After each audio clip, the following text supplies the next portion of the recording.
नमस्कार, आप देख रहे हैं न्यूज फॉर नेशन और मैं हूं सांत्वना आपके साथ। आगामी 5 दिसंबर को बिहार के कुडनी विधानसभा सीट पर उपचुनाव होने हैं, जिसको लेकर तमाम दलों के प्रत्याशी चुनावी मैदान में उतर चुके हैं।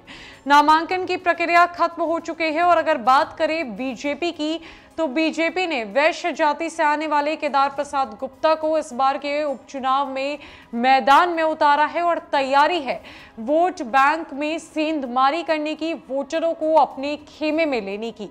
कुडनी विधानसभा क्षेत्र में वैश्य जाति का एक बड़ा वोट वर्ग है जिसे बीजेपी साधने की कोशिश कर रही है, लेकिन एक और वर्ग ऐसा है जिसने बीजेपी का कई सालों से साथ दिया है और ये वोट बैंक का वर्ग भूमियार जाति का है।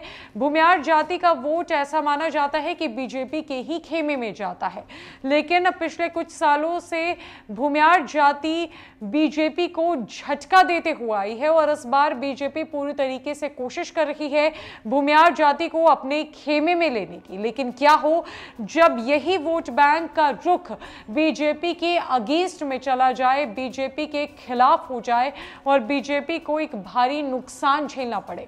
बीजेपी कहीं ना कहीं इस वोट बैंक से डर जरूर रही है, इसीलिए 80 सदस्यों की टीम को मैदान में उतार दिया गया है सभी वर्ग के वोट बैंकरों को साधने की, साथ ही साथ जो नाराज भूमियार जाति का वर्ग है उस वोट बैंक को पूरी तरीके से बीजेपी बनाने की कोशिश में जुटी हुई है। लेकिन ये वोट बैंक का रुख किस तरफ जाएगा ये कहना बेहद मुश्किल है।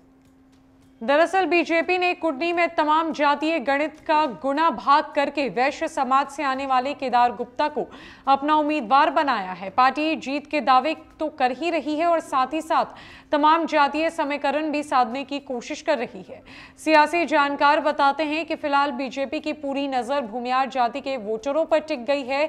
दरअसल भूमियार वोट बैंक बीजेपी के कोर वोटर माने जाते हैं, लेकिन इस समाज ने पिछले कुछ समय से बीजेपी को झटका देना शुरू कर दिया है। इसकी बड़ी तस्वीर बोचहा उपचुनाव में दिखी थी, जब बड़ी संख्या में भूमियार वोटरों ने बीजेपी से मुंह मोड़ लिया था। इस बार कुडनी में ऐसा ना हो, इसे लेकर बीजेपी ने पूरी ताकत झोंक दी है। गौरतलब है कि बीजेपी की परेशानी भूमियार वोटरों को लेकर पहले ही बढ़ी हुई थी, लेकिन मुकेश सैनी के उम्मीदवार ने बीजेपी की परेशानी बढ़ा दी है। बता दें कि मुकेश सैनी ने कुडनी से 4 बार विधायक रहे साधु शरण शाही के पोते नीलाभ कुमार को चुनावी मैदान में उतारा है। इनकी भूमियार वोटरों पर अच्छी पकड़ मानी जाती है। वहीं जदयू भी भूमियार वोटरों को अपने पाले में करने के लिए राष्ट्रीय अध्यक्ष ललन सिंह खुद कुडनी में कैंप कर रहे हैं। जदयू के कई अन्य भूमियार नेता भी लगातार कुडनी में भूमियार बहुल गांवों में लगातार प्रचार प्रसार कर रहे हैं। बहरहाल ऐसा नहीं है कि बीजेपी की नजर इन बातों पर नहीं है। उन अपने कोर भूमियार वोटरों को अपने ही पाले में रखने के लिए बीजेपी के कई भूमियार नेताओं और कार्यकर्ता ने पूरा जोर लगा दिया है। यही नहीं, बोचहा में जिस बीजेपी नेता और पूर्व मंत्री सुरेश शर्मा की नाराजगी की वजह से हार मिली थी, उन्हें काफी समझाने के बाद बीजेपी ने कुडनी में बड़ी जिम्मेदारी दे दी है और वे लगातार भूमियार वोटरों को गोलबंद करने में लग गए हैं। कुडनी विधानसभा उपचुनाव दोनों गठबंधनों के लिए लिटमस टेस्ट माना जा रहा है। खासकर जो उनके कोर वोटर रहे हैं वो उनके साथ कितनी मजबूती से खड़े होते हैं, ये देखना बेहद दिलचस्प होगा। जिस गठबंधन के कोर वोटरों ने झटका दिया, उन्हीं ने न केवल इस उपचुनाव में झटका लगना तय है, बल्कि आने वाले साल 2024 के लोकसभा चुनाव और साल 2025 के विधानसभा चुनाव में भी नई रणनीति के तहत समीकरण साधा जाएगा।